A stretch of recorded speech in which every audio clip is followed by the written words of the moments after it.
I want to thank you all for coming out here today. We are starting a long process to take care of our boys in blue and the men and women who put their lives on the line to take care of us in our community. We're here today to get justice for these people because they were injured and suffered bodily injury doing their job. And it's a sad state that we're here, but with the help of these other two fine lawyers, we're going to take care of them. You have a statement or Sure, I'll make a statement today. We filed a lawsuit against Arkema Inc. and some individuals on behalf of several first responders who were overcome by the chemicals that were released into the air on August 31st. Today, we had a hearing on a temporary restraining order, and which was granted just a few moments ago, preventing the destruction of any evidence and preserving all that evidence, as well as documents and evidence leading up to the events prior to the flood and with the hurricanes. So that's what was accomplished today. We'll have a hearing on the injunction on that on the 22nd of September, and we'll know more at that time. First thing, EPA had said it was sending out one of its so-called kind of SWAT teams for this, and it had an aerial. It was supposed to be collecting from the smoke plume. We still have not gotten any answers. Have you gotten any answers as to what EPA has collected? We don't have any answers as to what they've collected at this point, but we do have in the order that we received today that all of that has to be preserved for production to us in this litigation. And let me just add to that. Yes, sir. We will be sending our own evidence collection teams out there because I'm sure the EPA is going to do their own evidence collection. We know that Arkema has hired Baker Risk to do their evidence collection, but the plaintiffs will have their own independent experts on site pretty soon.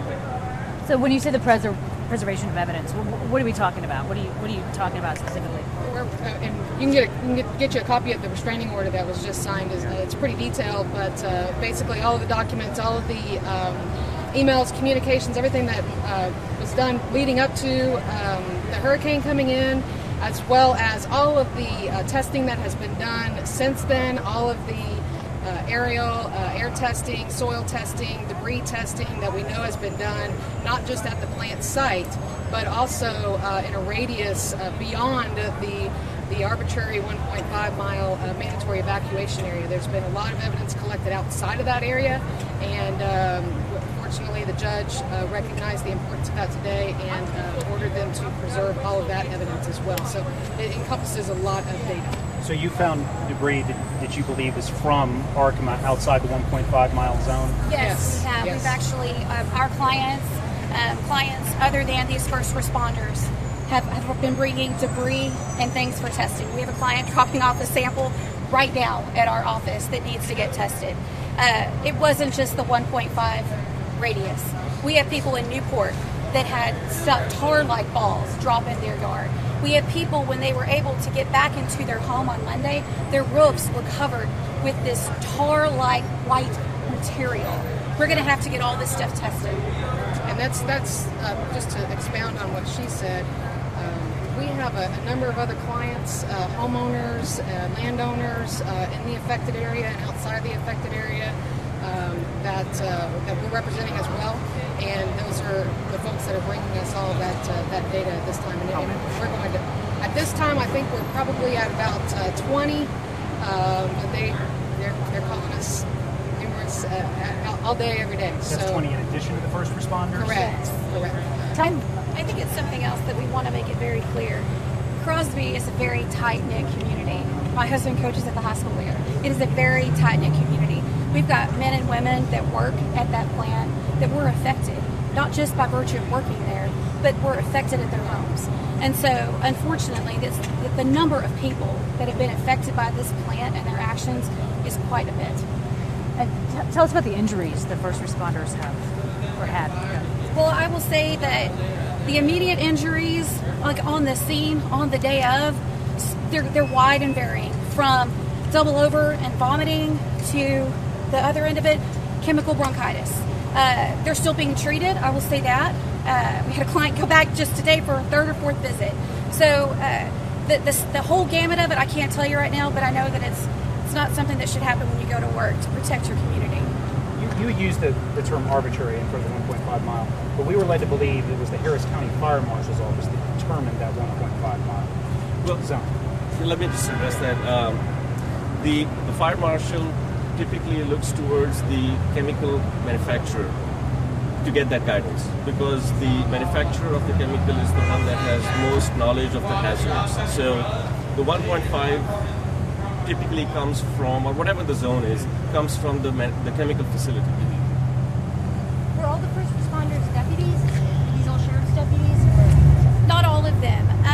There were a number of deputies involved, but at least one of the plaintiffs that has already filed suit is the chief of EMS over for Crosby, which is district number 5. So we have her. There were, I think, a total of 15 officers and 8 EMS workers total that were consumed by the chemicals that were released on August 31st. They've compared it naturally. They said it multiple times. The sheriff said it. The plant representative said it. The fire marshal's office said it. Kept saying it's similar to a campfire. Similar to a campfire. You're disputing that. What do you have that leads you to dispute what they were saying? Well, I will tell you, I have a little boy that's a Boy Scout, and I've had many a campfire when we go up camping, and it's never caused me to double over and throw up. It's never caused me lightheadedness. It's never caused my legs to buckle. It's never caused me to have to go to the hospital and be deconned. It's never caused me to have to go back to see a pulmonologist for a possible chemical bronchitis. That's something more than a campfire. And in addition to that, I'll expound a little bit on that. There was some question when they were seen at the hospital that their symptoms were not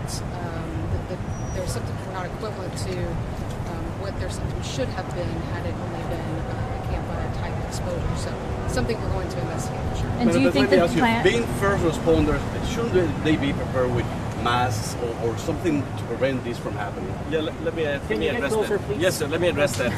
The first responders rely on a document that's called the Risk Management Plan, RMP, and the dangers of what a chemical can do to them is communicated to the local LEPC by the chemical facility. So whatever precautions they need to take ultimately needs to be communicated by the chemical manufacturer. In this particular instance, having looked at the RMP for Arkema, I don't see anything in there which would have warned these first responders that they could be subject to this type of exposure at the distance that they were. So there was no warning given by the manufacturer that this could happen to the first responders. but do you think they knew that this could happen to the first responders? Yeah, absolutely. Absolutely. I mean, I think they knew that the chemicals that they had on site could have toxic effects on people. And it's incumbent upon them to share that with the community through the RMP process. Now, LAPC laws require that these companies share what they have inside with them. Do you think the local LAPC was fully briefed on what was there? I've looked at the RMP that was submitted with the LAPC, and it is pretty bare in its detail. And nowhere in there did I see that there was a risk of toxic exposure or chemical bronchitis or anything like that at the distance that these first responders were at. How far were they exactly? The blast radius, or the evacuation radius, I should say, was 1.5 miles. Where were these first responders? Because we all heard about it that night when they went to the hospital, but we didn't know exactly where they were. Let Misty address The that. exact location, like perimeter-wise, I can't tell. Off the top of my head, I can't tell you. Can I tell you that they were within what should have been a safe zone? They've all told me that. They were either outside of immediately to secure the zone or driving to it. And I think that's what's even scarier, guys, is that they were driving to do their job, and they drove through a plume of some kind of smoke-like fog-looking cloud. They've all described it. It looked like a cloud, but there should have been a cloud on the ground.